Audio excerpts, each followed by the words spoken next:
Everyone is muted right now, and we're just going to do that just to avoid any kind of crosstalk while Carleigh is presenting. So I think with that, I'll just go ahead and maybe introduce you, Carleigh. I don't know if your slides, we don't see them yet, but if you're... yeah, I can load them while you introduce me. Sure, great, thanks. So I'll introduce Carleigh. Dr. Carleigh Krubiner is a policy fellow at the Center for Global Development in Washington, D.C., where she focuses on ethical issues surrounding equitable development and delivery of health interventions in low and middle income countries. Her current work focuses on sort of developing practical approaches for ethical analysis in priority setting for universal health coverage, and she's working with colleagues and partners in South Africa to develop some country-specific frameworks for priority setting under their national health insurance policy. Carleigh has done, before leaving us, I will say it, Johns Hopkins, she was here with me. I'm sort of a biased moderator here in that Carleigh was my office mate for some time here at the Johns Hopkins Berman Institute of Bioethics, great office mate, if I may say so. And she was leading some important work that she'll be presenting today while at Johns Hopkins on the development of ethics guidance to support deployment and development of vaccines against emerging pathogens that aligned with interests of pregnant women and their offspring. She previously worked with Results for Development and also with USAID on the Maternal and Child Survival Program, as well as some work on HIV. So maybe I'll leave it there and hand it over to you, Carleigh, to give us your presentation. Great. Well, thanks so much for that warm introduction, Joe. And I can also say that you were an excellent office mate, and I miss getting to share the space with you, catching up. But yeah, so I'm excited to get to share with this group some of the work that I've been doing with colleagues over the past 3 years now around epidemic threats, vaccines, and pregnant women and their offspring. So the project is called PREVENT, Pregnancy Research Ethics for Vaccines, Epidemics, and New Technologies. And I'll do a little bit of an intro to the problem space and then talk more specifically about the guidance and the recommendations that came out of it. So let's see if I can get this to work. So we used to start with just sort of an overview slide of the problem space, and then we developed an animation. So hopefully this will work. Sonia is a woman full of life, about to bring a new one into the world. But then an outbreak strikes, a deadly disease spreading rapidly from one house to the next. Health workers arrive, bringing life-saving vaccines to protect her family, her friends, her community. But Sonia is turned away because she's pregnant. We don't know the risks, they say. Yet they know the risks she faces without a vaccine. Each year, more than 200 million women are pregnant. When epidemics strike, they're more likely to suffer severe consequences, to get sicker than others. For many diseases, they're more likely to die. And their illness doesn't just affect them. Even mild illnesses in pregnant women can cause devastating harms to their babies. It doesn't have to be this way. New efforts are underway to develop and deliver vaccines against epidemic threats. Now is the time to include pregnant women where they've been left behind so many times before. In preparedness, in research, and in the response. When the next outbreak strikes, let's make sure Sonia and her baby and all pregnant women and their babies are protected with safe and effective vaccines.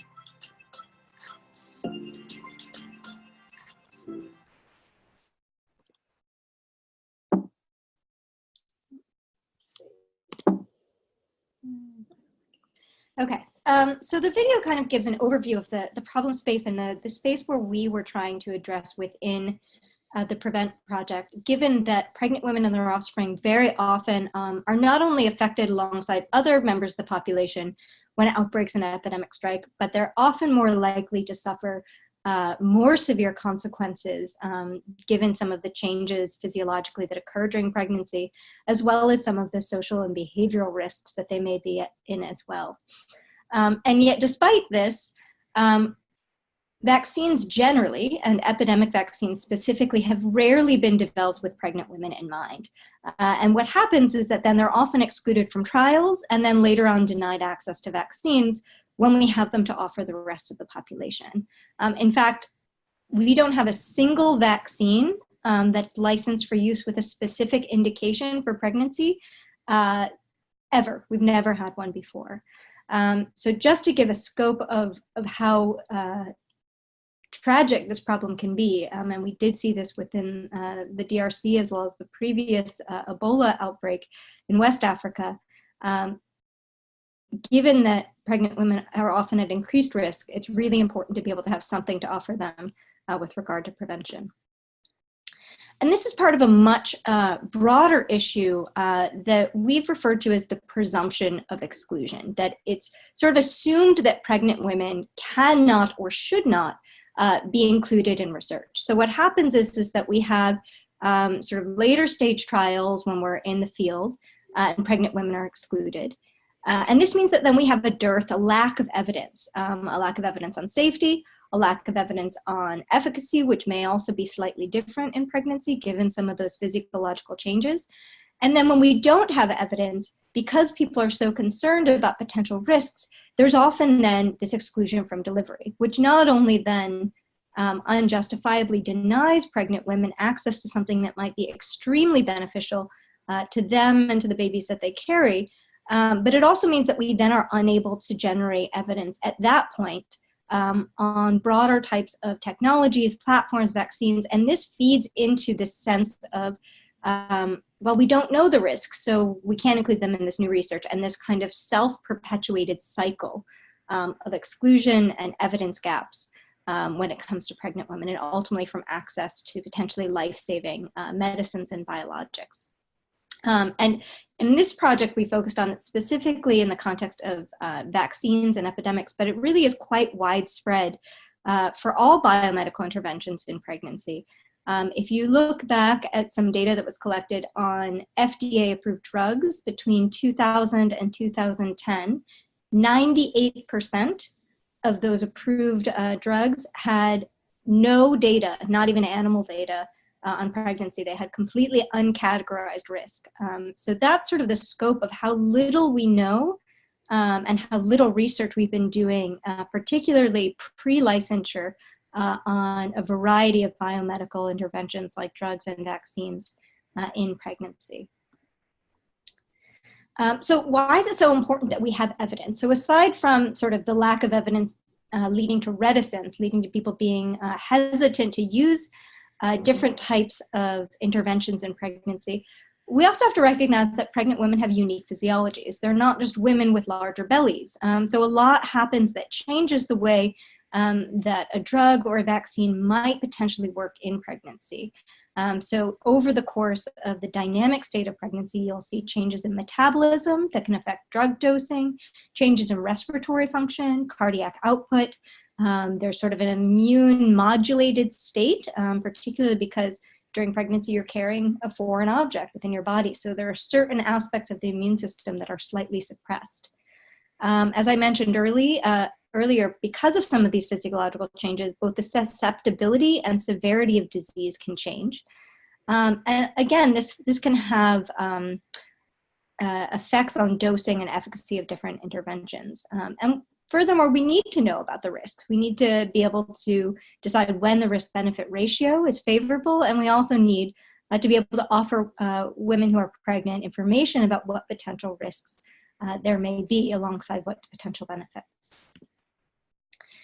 And this is actually part of a much larger legacy of exclusion of women more generally. So many people don't realize this, but up until the early 90s, there was a dramatic underrepresentation of all women in research. And a lot of this was based on the fact that women have reproductive potential. So some of the justifications were, well, you know, we don't want to risk enrolling women who might become pregnant.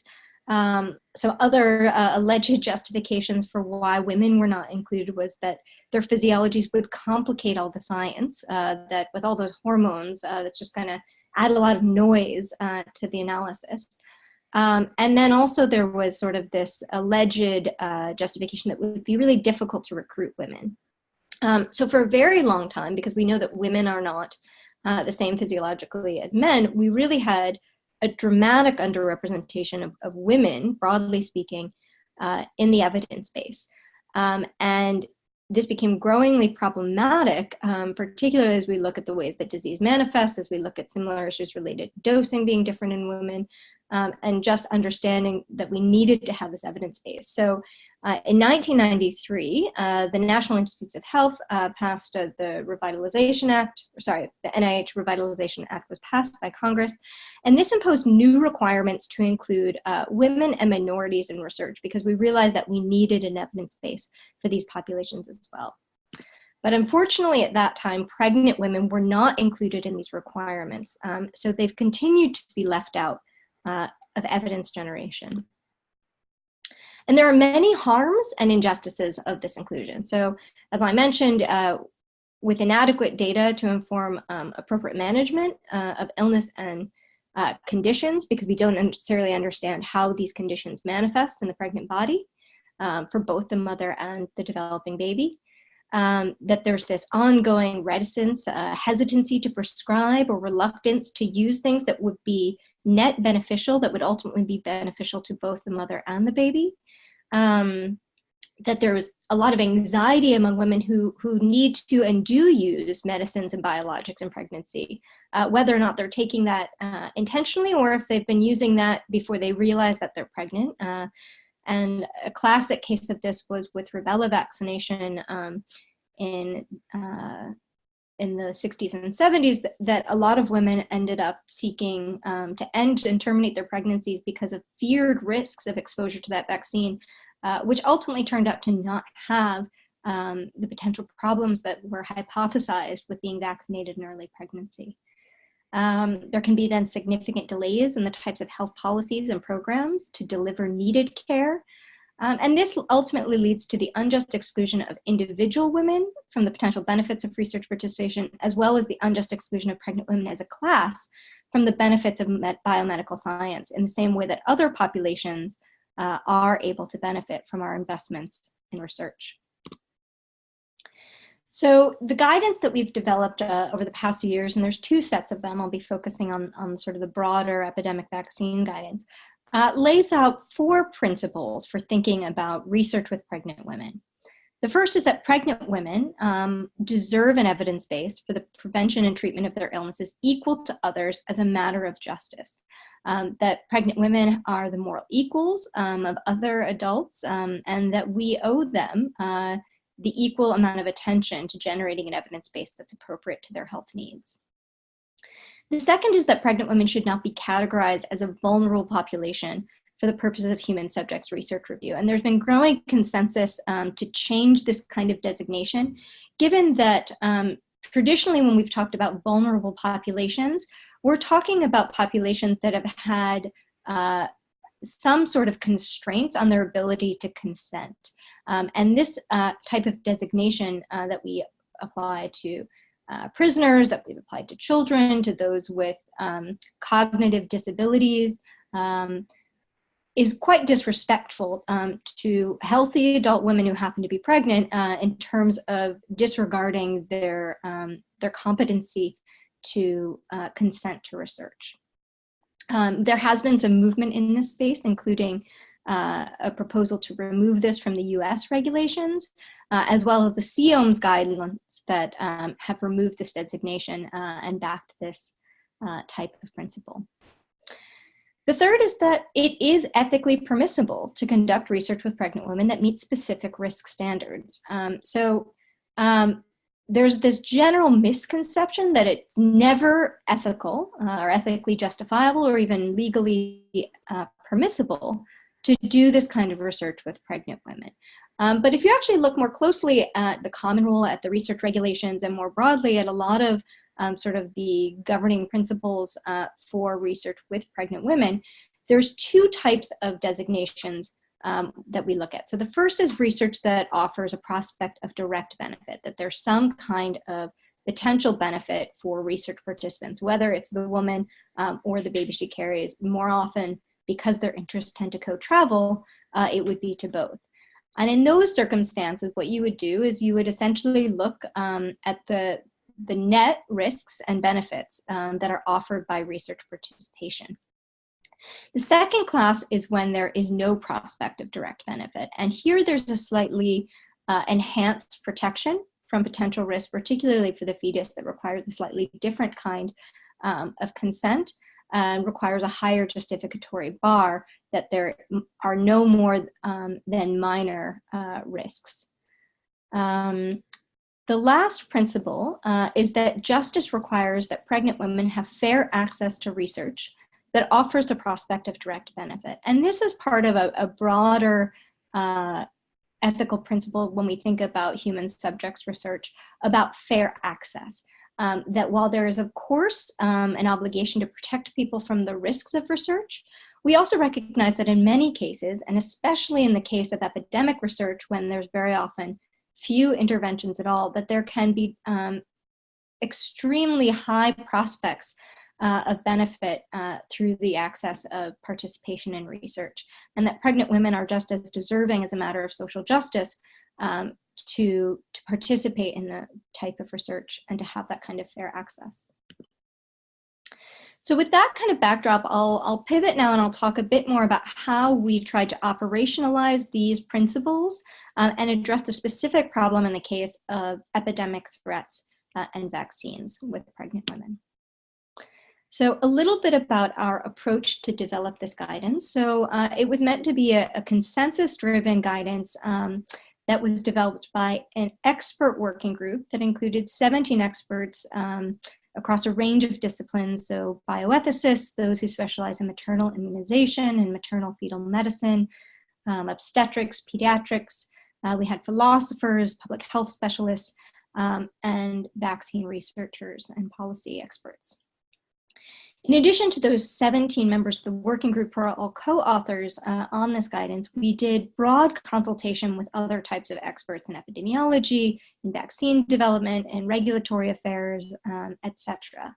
So we probably over the course of 2 years spoke to about 140 different experts that had been directly involved in research and epidemic response and other relevant spaces around this problem space. And then, of course, we built on previous and ongoing work that many members of our working group have been leading for the past decade or so around the ethics and fair inclusion of pregnant women in biomedical research. So that includes the first set of guidance that looked specifically at Zika vaccines, and that was released about 1 year ago. But we also have been simultaneously pursuing another research project on HIV interventions in pregnancy that has included quite substantial qualitative research with pregnant women themselves to elicit their thoughts about different types of research participation for HIV prevention and treatment options with researchers, as well as with IRB and research ethics committee members. So that was a little bit about our approach. Do it down here. And just to acknowledge my co-authors, the Prevent Working Group, who have been involved with this, and without whom none of this work would have been possible. So now to get to the meat of the presentation.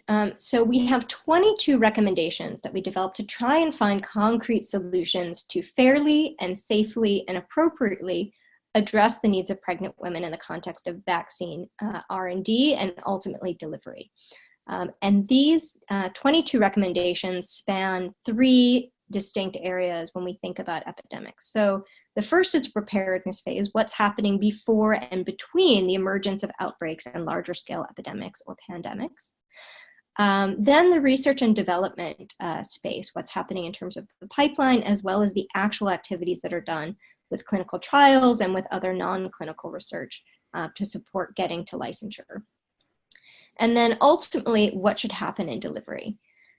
So the first set of recommendations in the preparedness space. So the first piece that we looked at was appropriate inclusion in various types of surveillance activities. So this includes infectious disease surveillance to make sure that we're collecting data around how different types of infectious disease threats manifest in pregnancy, what the consequences are, some of the pathophysiology of these types of epidemic threats, because as I noted earlier, for many of them, we know that these have different presentations in the pregnant body, and they can pose distinct types of risks to the fetus as well.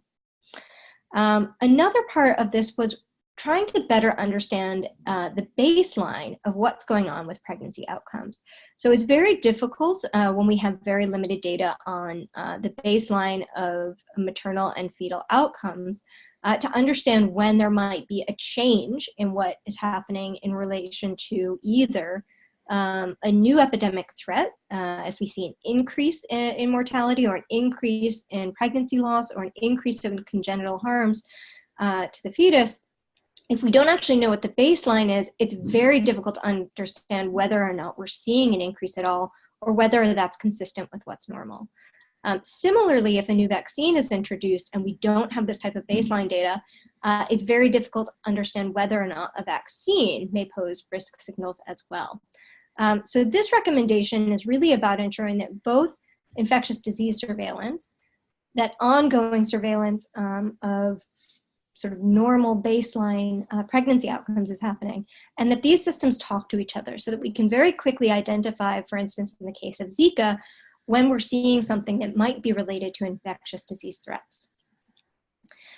The second recommendation, or sort of set of recommendations, looks at general building of vaccine confidence for maternal immunizations and enhanced communication strategies.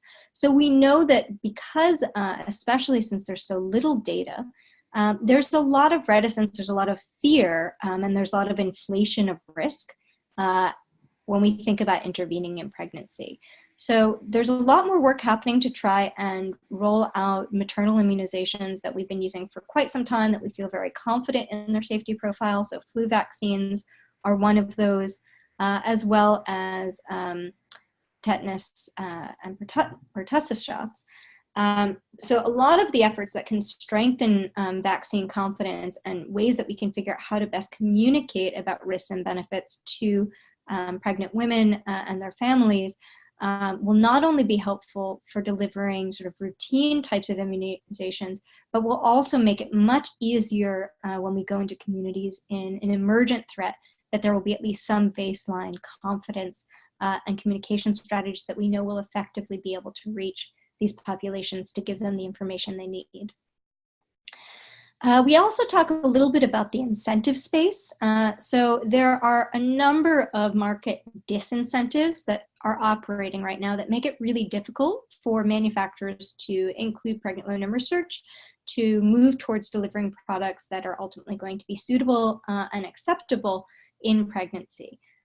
Liability being one of the main concerns, because again, it's very easy to try and pin something on a vaccine exposure, particularly absent the data, and people are very nervous that they'll be subject to liability just by moving into pregnant populations. So in this recommendation, we identify some of the positive incentive mechanisms to bring people into the space, to create funding and support to actually move there, to offer the types of expertise that are needed, because it does require some additional critical thinking about how to design a trial around these particular questions that relate to pregnancy, but also trying to mitigate some of these disincentives around liability. So there are all sorts of new mechanisms in place, including expansion of vaccine injury compensation programs to ensure that pregnant women are covered under these types of programs. So that way manufacturers don't have to bear the risks if something does go wrong, even if it's a quite rare or quite or not evidence-based accusation or claim. And there is a new mechanism that the WHO is specifically designing to be rolled out around addressing these types of disincentives more broadly for the use of experimental vaccines in epidemic responses. And then the last recommendation in this section was to try and address this, this presumption of exclusion, to try and work with all of the relevant parties to drive systematic change, to invert the presumption of exclusion to one in which our default is that pregnant women should be included, that there needs to be a justification for why they're being excluded. And so we have called for the WHO to convene a consultation of relevant stakeholders to identify specific strategies within their own institutions to try and invert this presumption, just shift the default so that it becomes more the norm that you would include pregnant women unless there's a specific reason not to.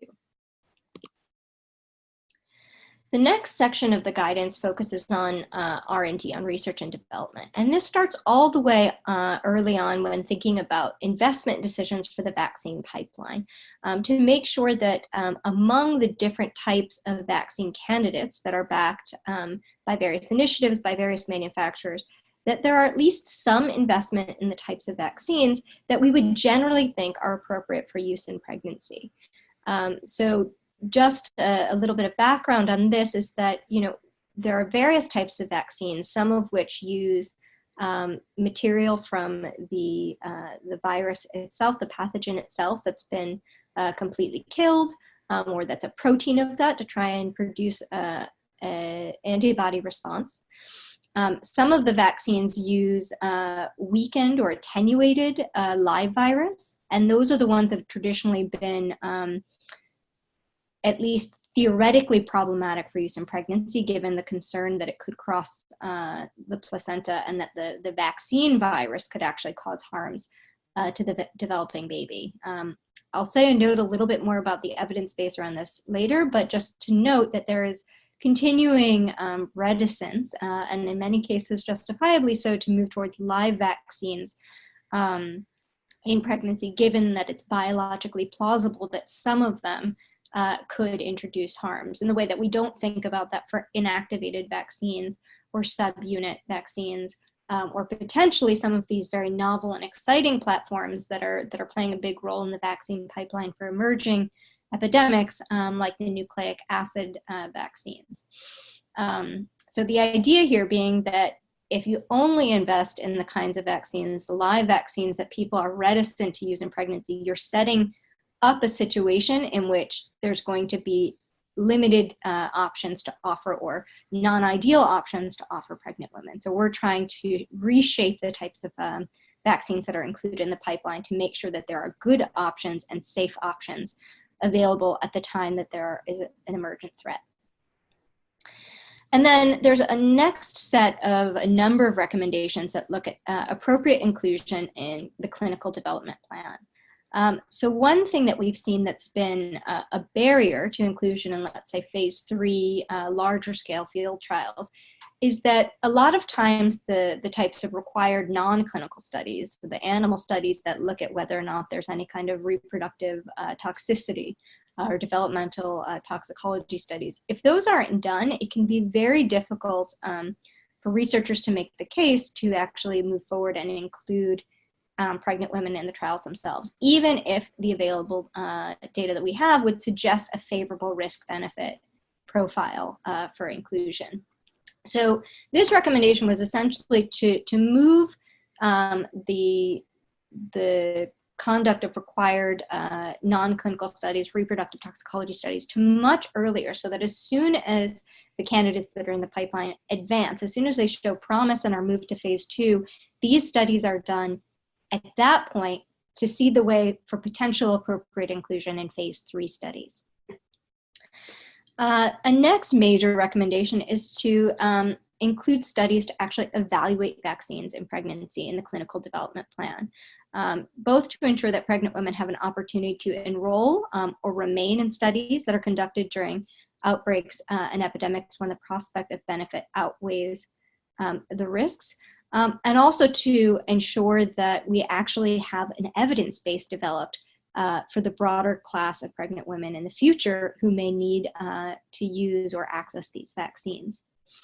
And then the last bit here is recognizing that whenever you are enrolling women of reproductive potential in a study, there are almost always unintended exposures where women who are enrolled become pregnant, receive a vaccine without yet knowing their pregnancy status. And so this recommendation is essentially saying we need to be capturing this data from these unintended exposures and building up the database, not only because it will expand what we know about vaccine use in pregnancy generally, but also because it will give us a much better sense of what happens early in pregnancy. And if you're prospectively enrolling women in studies, it's very unlikely that you'll be able to capture them in these early weeks of pregnancy. So this will really help broaden our understanding across the various stages of pregnancy, particularly looking at that first trimester.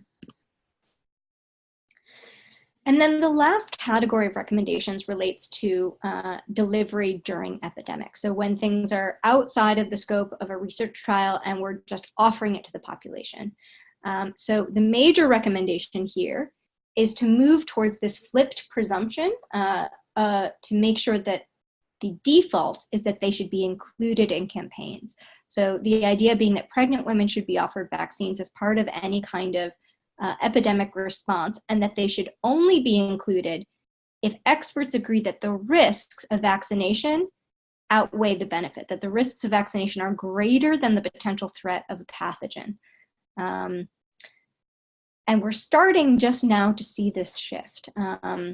It's taking a little bit of time, but just a few weeks ago, it became public that the DRC is now moving to expand coverage of the Ebola vaccine to include pregnant women so that they too have the opportunity to receive the vaccine as the epidemic continues to rage. We then had a couple recommendations around prioritization. So then, if and when you determine that the benefits outweigh the risks and pregnant women are included in the vaccine campaign, we know that very often when particularly responding to larger scale epidemic threats, that there may be limited supply. And so in this case, we note that pregnant women should be among a priority group to receive the vaccine, especially when there are disproportionate risks. So given that there are higher risks to them and to their babies, that they have a greater claim to the limited resources of vaccines. But on top of that, even if they have an equal risk, there are potentially 2 lives at stake. So, you know, we typically think about vaccination, particularly when it's a positive risk-benefit profile, that it's almost a 2-for-1, that you're able to protect these 2 lives simultaneously. And then conversely, if it's determined that the vaccine does not have an acceptable risk-benefit profile, then pregnant women should be made a priority to receive alternative types of preventives and treatments so that they can get access to at least something to safeguard their health and that of their babies during an epidemic. And then, of course, in vaccine delivery, because it's impossible to collect as much information and gather as much evidence as we'd like to in the R&D stages, there's an obligation to continue to try and generate evidence to systematically collect data from pregnant women who are offered the vaccine through observational studies to again sort of strengthen the safety profile and our understanding of the vaccine's efficacy in pregnancy, but also to collect this data from women who are inadvertently exposed during their pregnancy, who receive the vaccine not realizing that they're pregnant. So again, a little bit more, I guess I probably should have clarified this earlier since I've been talking about the presumption of exclusion and inclusion. So just to clarify that the presumption of inclusion does not mean that pregnant women would automatically or absolutely be included in every vaccine study or campaign.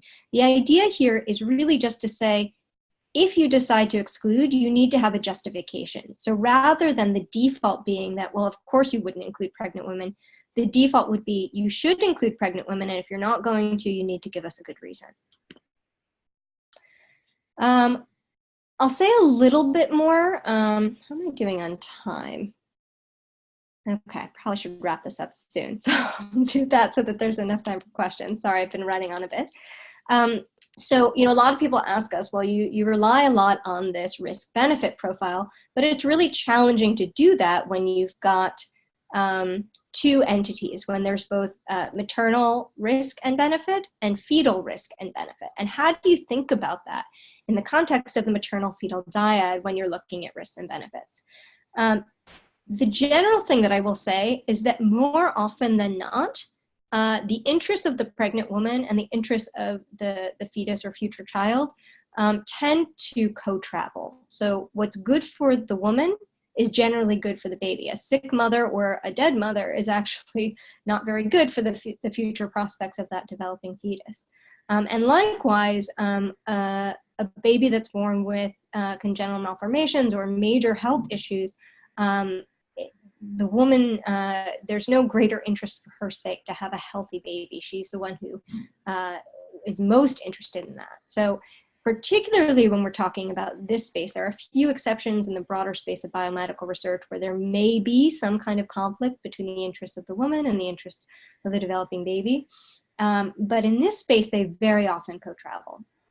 And then in the guidance itself, there's a bit of a table that's kind of boiled down and summarized here of how to think about risks in a more concrete way across this maternal-fetal dyad in the context of vaccines and epidemic threats. So looking at the likelihood of infection, how much virus or pathogen is circulating and what's the potential susceptibility of the woman to infection and the potential for vertical transmission from the woman to the developing baby. Looking at the probability and the severity of the harms that are associated with infection.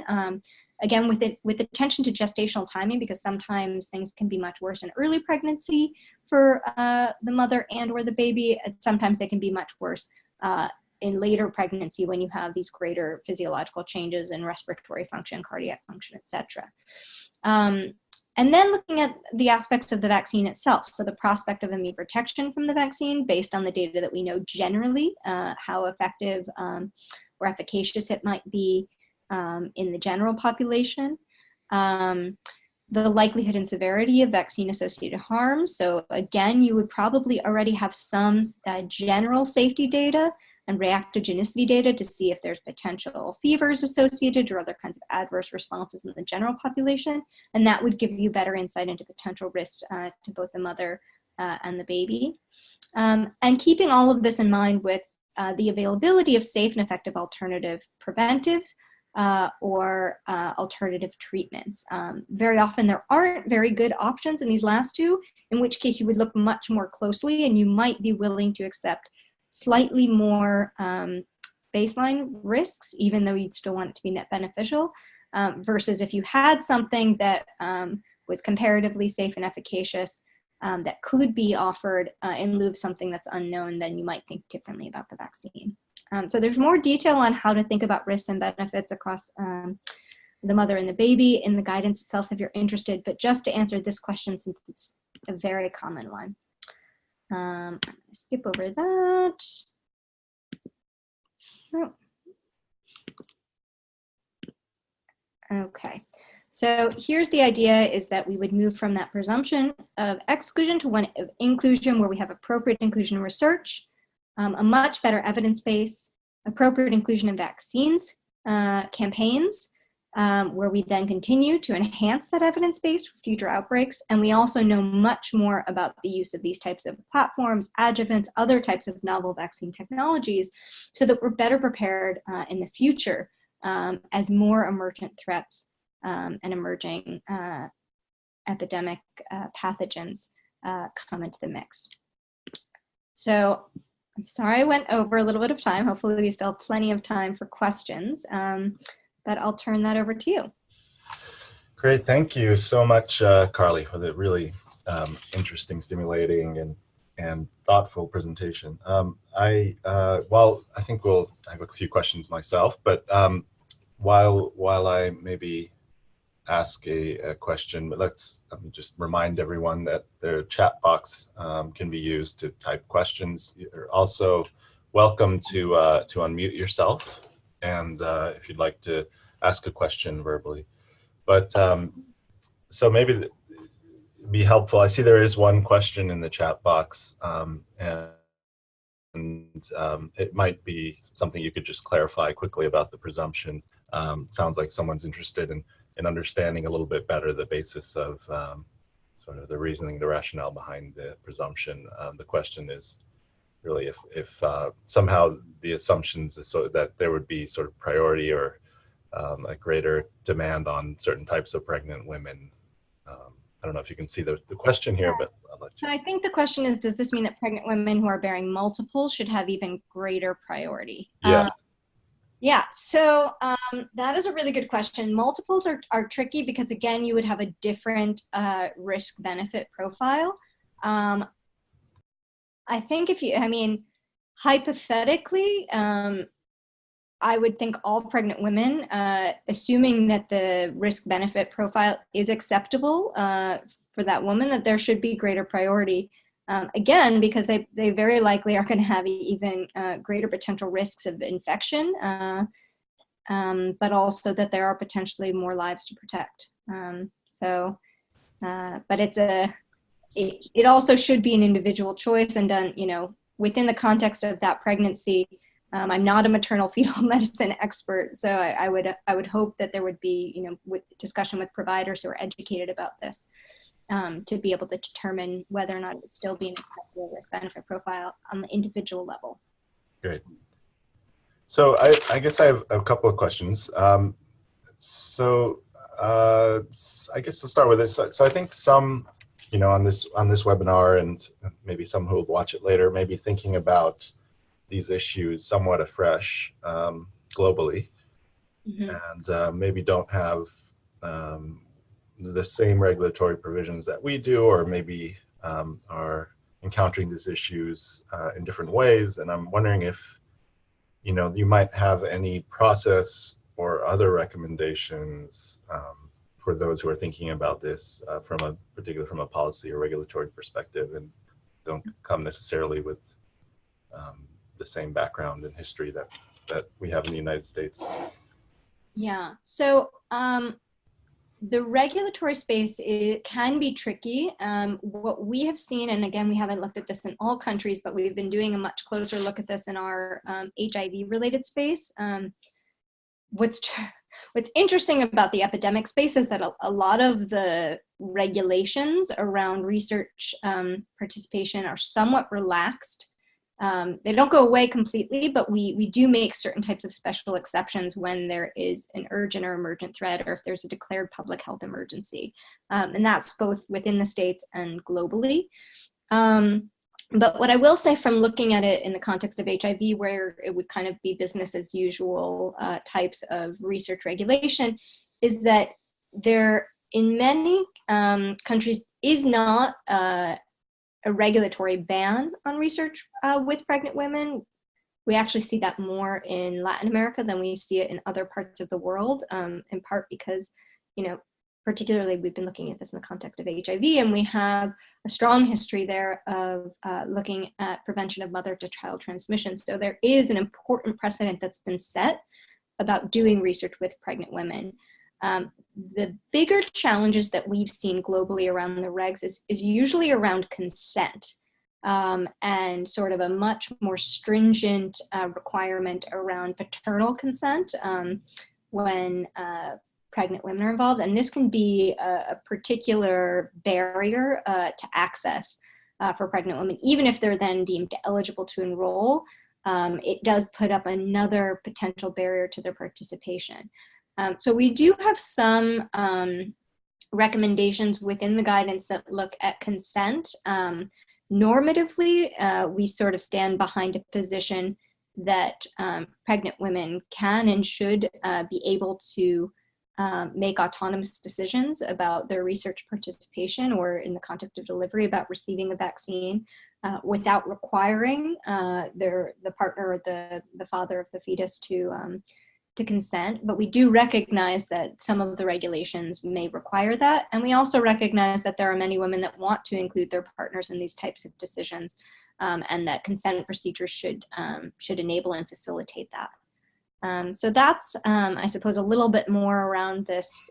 There isn't a general ban in most countries to doing this type of research, but it can be complex, and a lot of things also get caught up in research ethics committees where there is, again, this sort of default to say, no, you can't do that.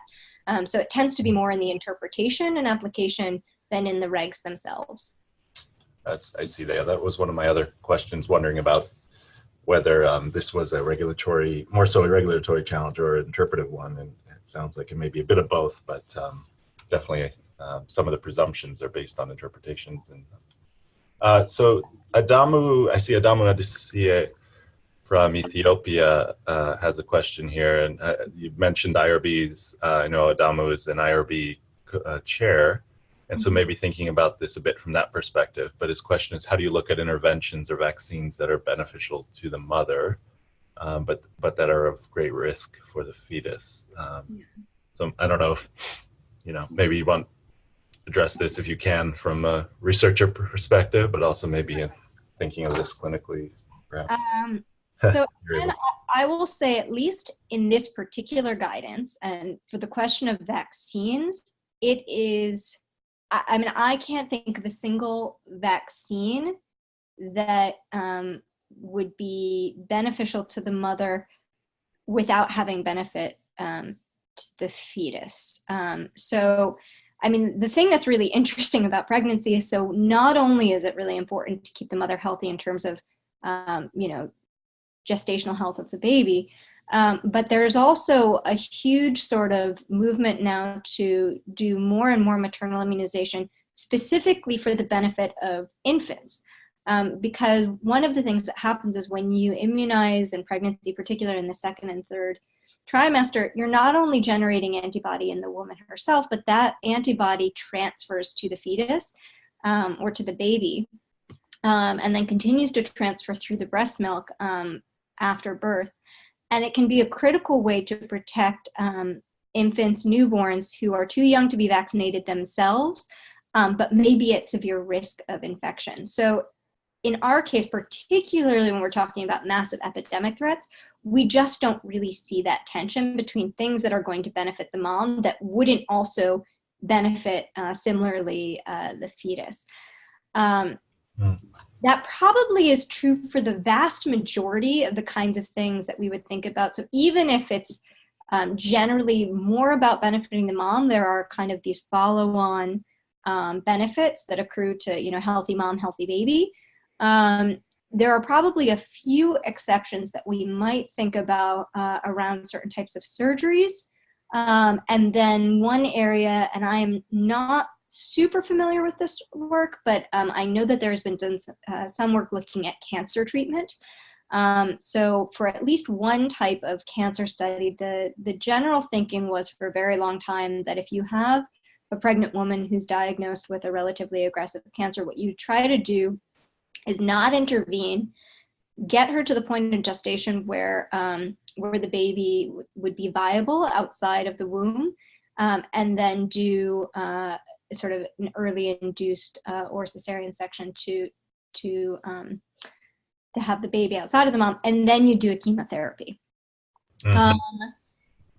There were some women that had decided, look, my cancer, especially because of the hormones of the pregnancy, which can cause cancers to grow even more aggressively than they would in non-pregnant bodies, that decided, look, I'm willing to take the risk, and I don't want to. I mean, the other option was that you could terminate the pregnancy and then initiate treatment immediately. But there were some women that really didn't like being put in this position, said, look, no, I want to carry this baby to term, but I also don't want to die and leave this baby without a mother or end my own life.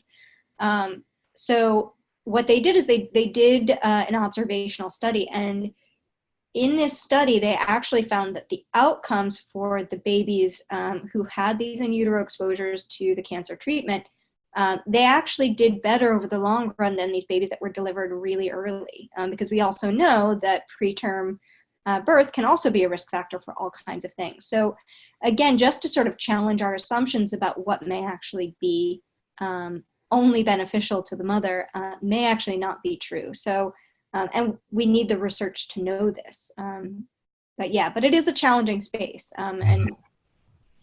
And certainly you'd want to have, a little bit more information on those types of interventions to know that they are actually in fact beneficial. So this was, again, once we already had a lot of data about the chemotherapy to know that it would likely save the woman. So yeah. Great, thanks. I'll it's like Adamo is happy.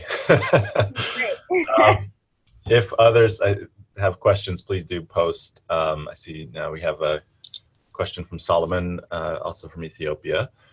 How do you think about the shift of presumptions to include pregnant mothers influence research reviewers and investigators' attitudes towards women of childbearing age without screening for pregnancy when the special group are not a priority? So, I mean, I think the thing is that what we're actually pushing for is we're pushing for broader presumption of inclusion in all research, in the same way that we used to just think like, well, we don't need to include women or we don't need to include minorities. And then we realized, oh, actually, we do need that evidence base. So again, this is not just about diseases where there is some sort of specific pregnancy spotlight.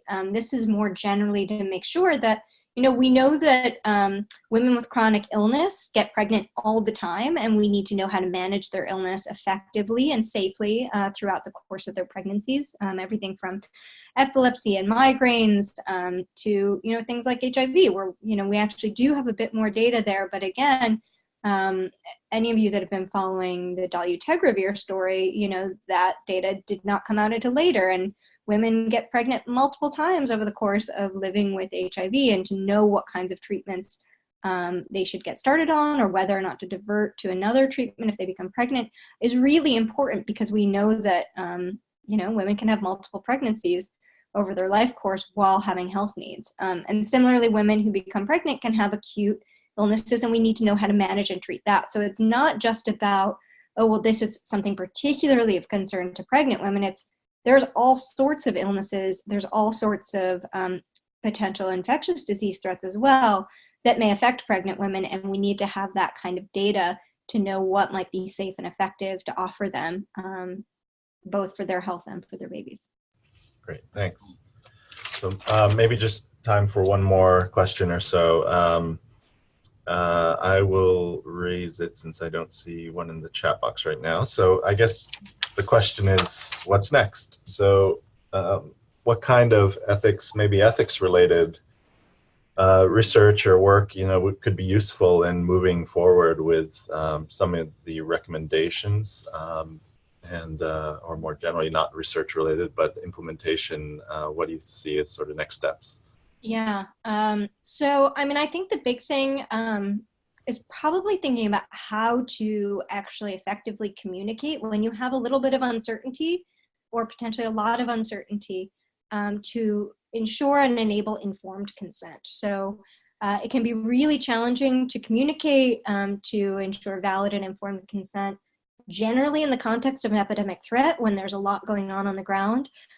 Throw into the mix pregnancy, throw into the mix uncertainty around interventions in pregnancy, especially earlier on in research. So I think that there's a lot of room to further engage with pregnant women and their communities to better understand the types of information that would be needed, the best ways to communicate to enable and support a valid consent process, given the challenges in this space. Great. And just to remind everyone, if individuals are interested, where could they find the guidance document? Where do I have some? I'm sure we can circulate it afterwards as well. Yeah. But so our website is vax.pregnancyethics.org. Let's see if I can. Great. I think Diana is typing it into the chat box. Okay, great. Yeah, there it is. So, whoop. Here, right at the top, this link.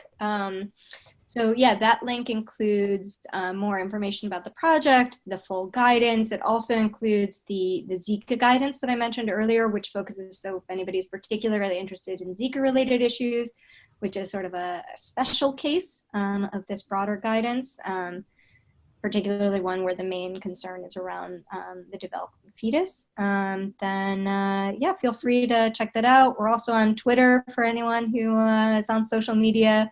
And our handle is @PregnancyEthics, so feel free to follow us there. And do you have any tools that are oriented towards IRBs yet on the website, or beyond the larger framework, or do you think?